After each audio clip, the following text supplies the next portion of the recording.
Hello, I'm Tina, and today I'm here to talk about Vietnam. If you're wondering what I'm wearing a Vietnamese traditional dress that I'll talk about it later. Now, I am Vietnamese, but I was born and raised in Canada, so it's hard to understand all the Vietnamese culture and the country itself when I was learning the Canadian language and the Canadian citizenship in school. I live in a Vietnamese household rules and other Vietnamese cultures that are still the same even living in Canada. But being Vietnamese and Canadian, I'm following the Canadian schooling with getting high B's and or A's and my Vietnamese parents. So come, explore Vietnam and learn the culture with me. Vietnam's early life is a terrifying history back then, when a lot of war and cultural rules like communists happened in Vietnam. My question was, what was Vietnam like back then, during the war and the communist power?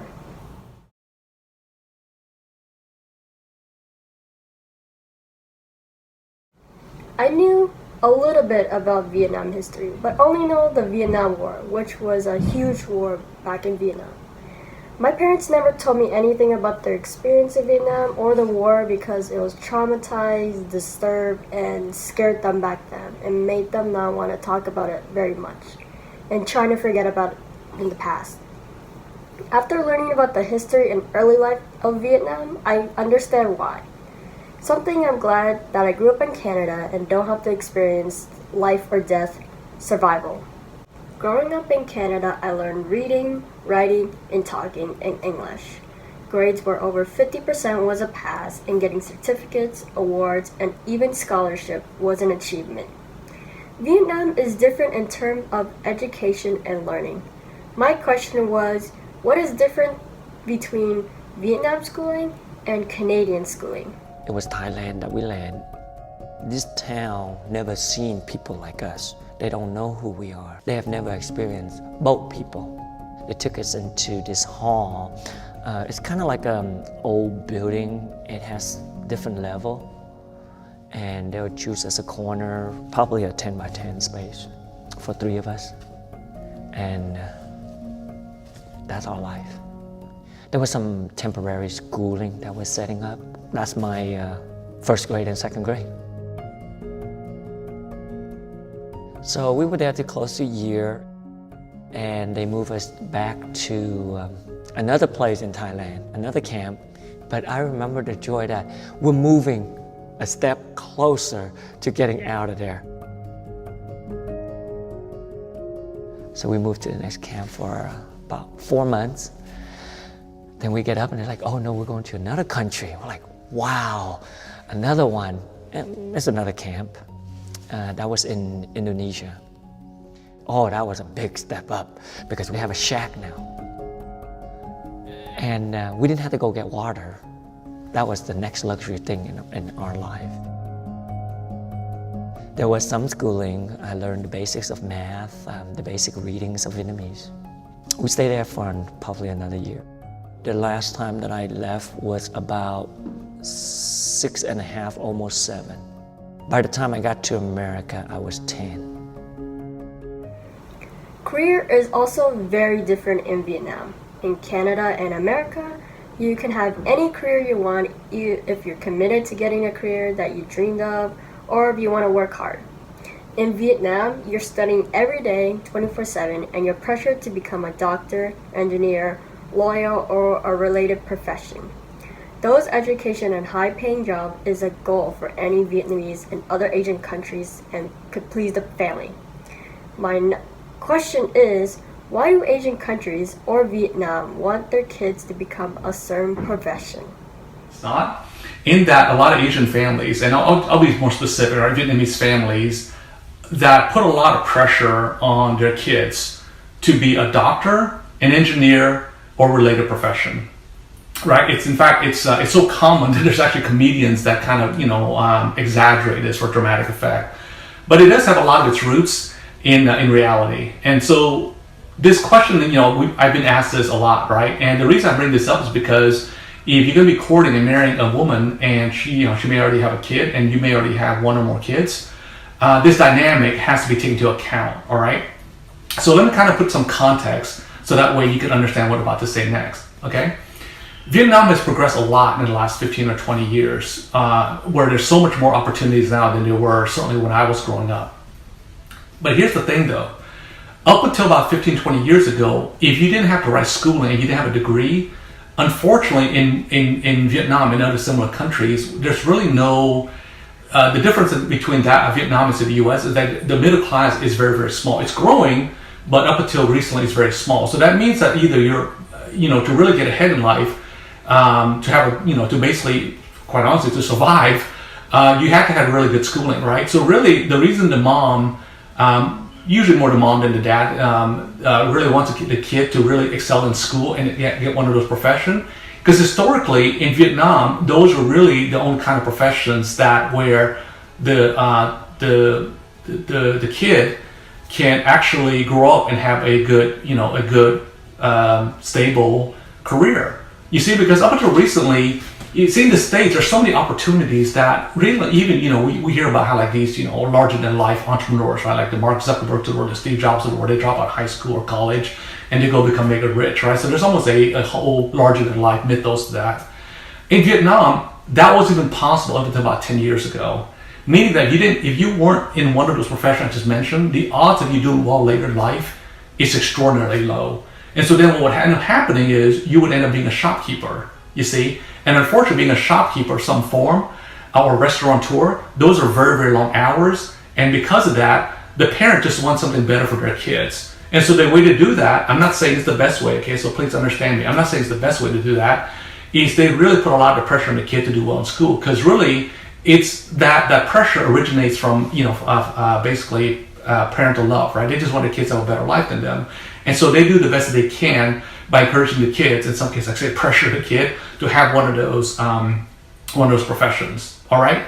So why is this important? Well, because I've seen situations where the woman would already have the kid, and her biological kids, right, would deal with a lot of pressure to do really, really well in school. Because in her mind, if her kids don't do well in school, it's going to lead to a really, really, really tough future. Whereas in your case, you may be more lenient with your kids, right? Because again, the Asian stereotype is like, there is no excuse to get a B, right? Basically, it's either you're a student or, there's a lot of pressure. In fact, I would argue that there's societal pressure about it's almost shameful to not do well in school.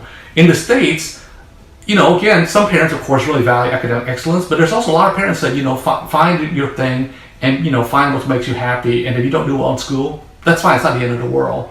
And so I say this because if you're not aware of this and you have a merged family, and because historically, culturally, she's going to raise her kids a certain way, and you may have a slightly different viewpoint on how the kids should be raised. I'm not talking about religion. That's a topic for another video. I'm talking more about like just the desire, or in many cases even the pressure or the importance that the mom may put on academic excellence, and you may not. I'm not saying you're gonna let your kids slide, but that's not the end all be all thing, right? Then what's going to happen is when the family merges, I've seen cases where it creates friction, right? And unfortunately, it then leads to arguments, things like that, because let's just say for a second here, she has a son, right? Her son comes back and he's a C, right? And he's basically disciplined, right? May have some, certain privileges taken away. And you may have a daughter, and the daughter comes back, again, just for, this hypothetical reasons here, a hypothetical situation, and she gets a C2, but in your mind, that's not a big deal. Well, you can imagine, right? The two kids are going to say, well, that doesn't make any sense, you see? In fact, I would argue that in most cases, if this child over here comes back with a B, her son is probably going to get more flack than over here where, she comes back with a C. Now again, I'm making broad statements, right? Obviously every family is going to be different, but I've seen that to be the case. And so this is, they're all intertwined, right? So partly it's because, as I'm wrapping up, this desire, in some cases, unfortunately, it manifests itself as pressure to have the child do well or basically pick a certain profession. I've talked to many people my age and even younger, and I asked them point blank, would you pick this profession if your parents didn't nudge you or almost pressure you into taking this? Then many times they say no. They're not happy with their career. But because of the societal pressure and also the family pressure, they chose that because that's what their parents wanted. All right. So I'm not saying there's right or wrong. I just want to make this video so that you're aware of it and you understand where it's coming from. It's not arbitrary. It is really rooted in the fact that there's a lot of economic reasons behind it. There's some cultural, but I would argue that in today's world, a lot of it up until recently has been really because of, of economic reasons. All right. So knowing that, just have a sit down and have a conversation with her about, let's just say that, is academic excellence the end all be all goal, or is it basically should the child be or the children be happy with also their career choices as well, right? And, a lot of times it's a give and take. But knowing this up front allows you to sit down and have this frank conversation versus kind of being blindsided, a year or two into the courtship, or worse, after you've been married a couple of years and this kind of surfaces stuff, all right? So I hope this is kind of giving you some insights into about this, this, like I said, it's a little bit of a stereotype, but it is rooted in a lot of its origin. Vietnamese is a very interesting language to learn. Vietnamese don't have very fancy letters like Chinese or Arabic letters, but they have English letters with accents, like the French writing, since French took over Vietnam at some point in history. Being born in Canada, I learned most English from schools, and it took me years to learn both basic English and Vietnamese language from my parents. English can be difficult to learn, especially if you don't have any English language background, and foreigners/immigrants coming into an English-speaking country. My question is, how do Vietnamese people learn English without any English background? Netflix. Em nghĩ á, là có một cái show mà dụ mới á, thì mình nên coi Disney Channel kiểu Hannah Montana đồ này nọ. Đó, những cái phim như là The Sweet Life of Death. Là Friends. Em rất là thích Friends. Friends rất là hay, rất là thích Friends. Friends thì xem được 9-10 lần rồi.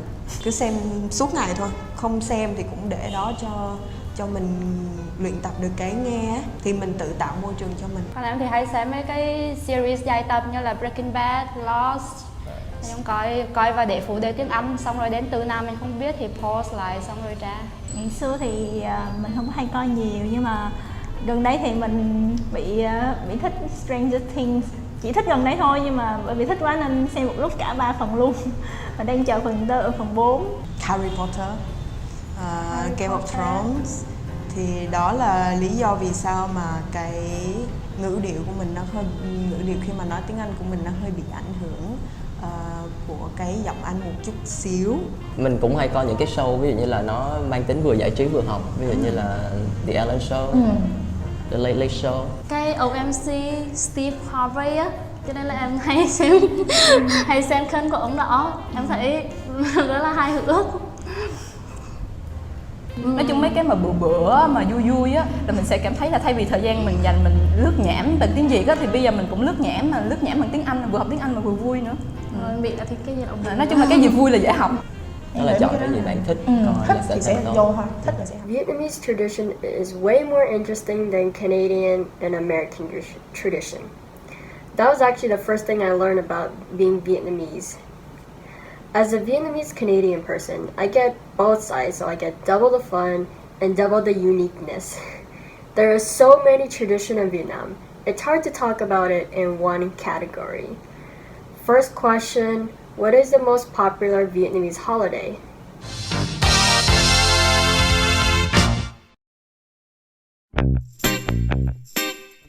Tet, or Vietnamese Lunar New Year, is the most important and popular holiday and festival in Vietnam. It is the Vietnamese New Year, marking the arrival of spring based on the Chinese calendar, a lunisolar calendar. Tet is celebrated on the same day as Chinese New Year, though exceptions arise due to the 1-hour time difference between Hanoi and Beijing, resulting in the alternate calculation of the new moon. In the period leading up to Tet, the country is abuzz with preparations. Guys on motorbikes rush around delivering potted tangerine trees and flowering bushes, the traditional household decorations. People get a little bit stressed out and the elbows get sharper, especially in big cities, where the usual hectic level of traffic becomes almost homicidal. Then, a few days before Tet, the pace begins to slow down, as thousands of city residents depart for their ancestral hometowns in the provinces. Finally, on the first day of the new year, an abrupt transformation occurs. The streets become quiet, almost deserted, Nearly all shops and restaurants close for 3 days. In the major cities, streets are decorated with lights and public festivities are organized which attract many thousands of residents. But for Vietnamese, Tet is mostly a private family celebration. On the eve of the new year, families gather together and exchange good wishes and gifts of lucky money. In the first 3 days of the year, the daytime hours are devoted to visiting, houses of relatives on the first day, closest friends and important colleagues on the second day, and everyone else on the third day. Many people also visit pagodas. The evening hours are spent drinking and gambling or chatting, playing, singing karaoke, and enjoying traditional snacks and candy. Second question. What is the most popular outfit in Vietnam? Got to move, get out my way, girl. You got to put on your shoe and get to walking, baby.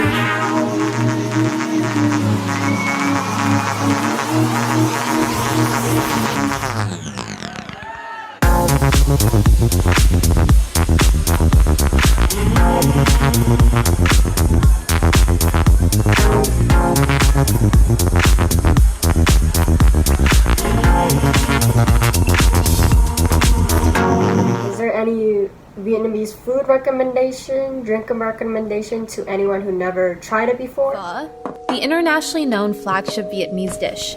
It's iconic, easy to eat, and a great any time of the day meal. Outside of Vietnam, most Vietnamese restaurants are pho restaurants. But does that mean Vietnam has gone from being known for the war to being known for its pho?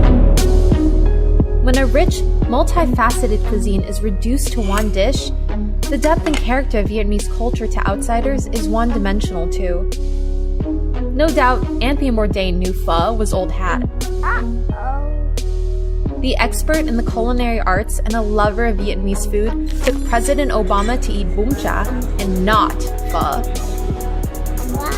Ask your Vietnamese friends what their favorite foods, and you're bound to find a long list of dishes you've never heard of. So is the ubiquity of pho down to the fact that Vietnamese overseas restaurants don't dare stray too far from Vietnam's most recognizable dishes? Vietnamese cuisine needs to break from the status quo. Vietnam is a dynamic place with cuisine from 3 major regions, each with its own distinct personality, character, and pizzazz. A northern cuisine known for its salty, savory flavors with fish, tofu, wrapped meats, sticky rice, and buns.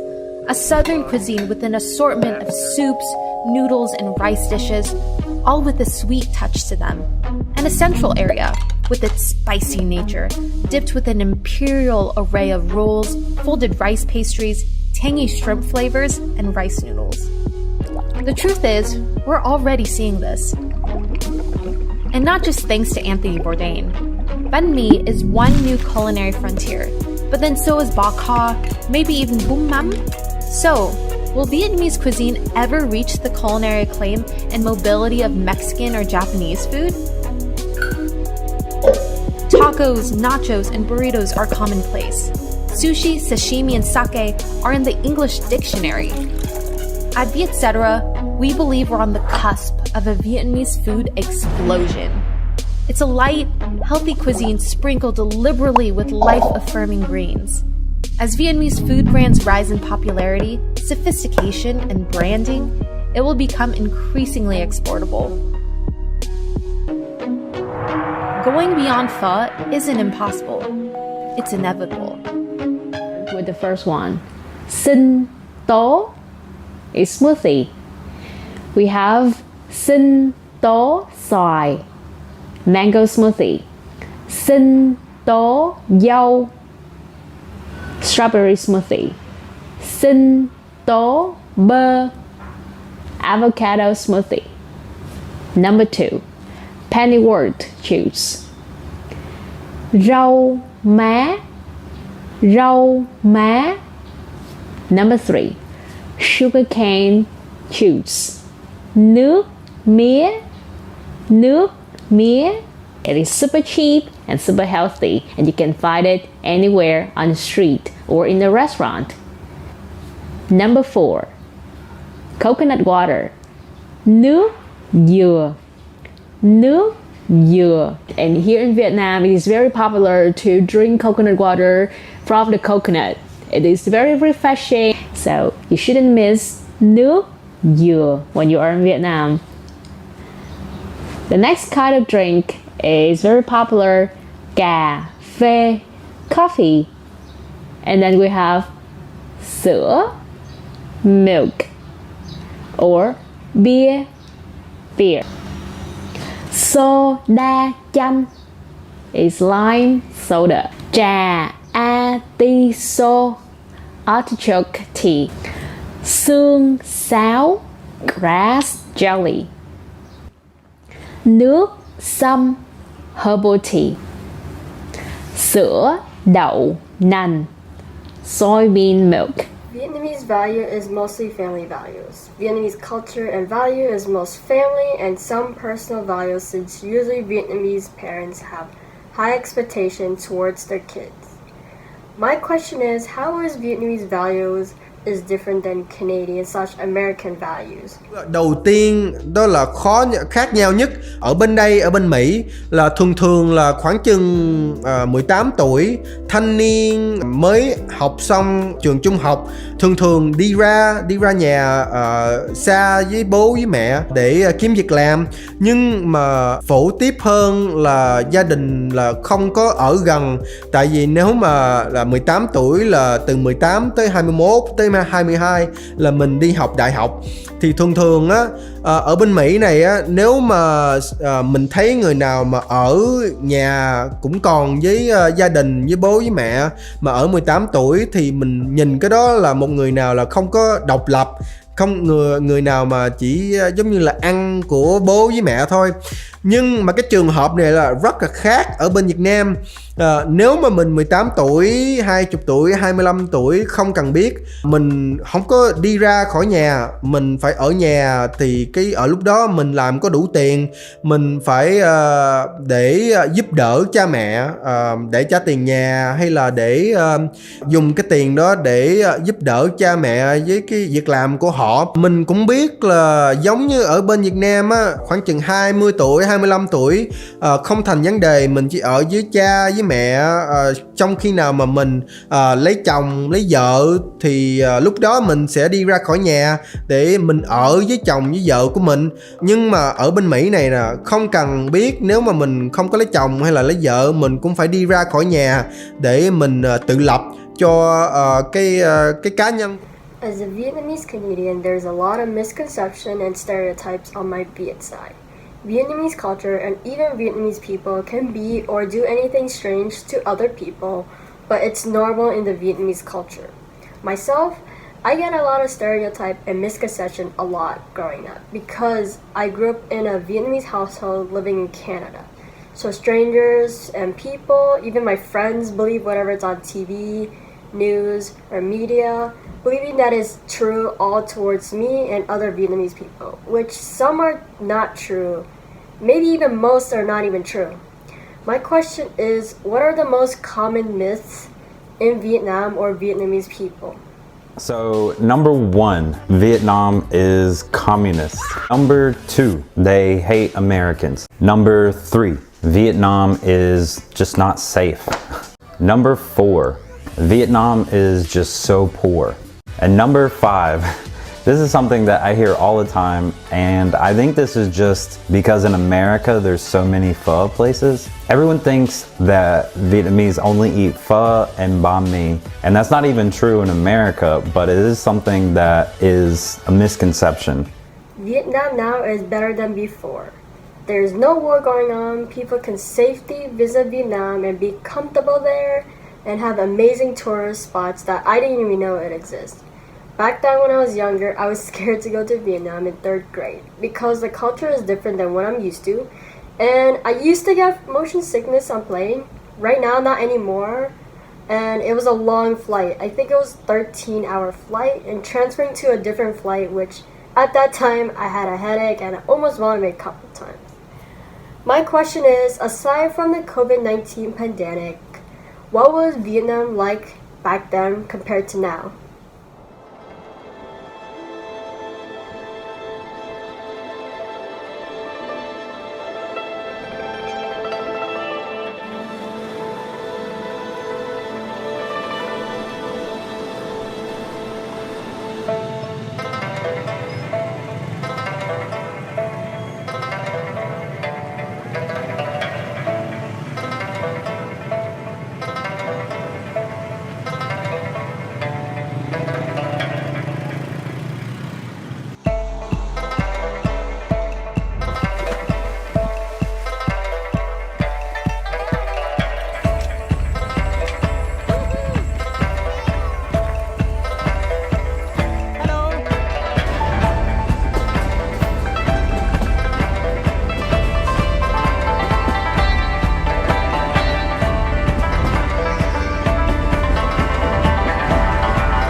that Vietnam was a very interesting culture and I learned so much from it, especially the history and the life now back in Vietnam.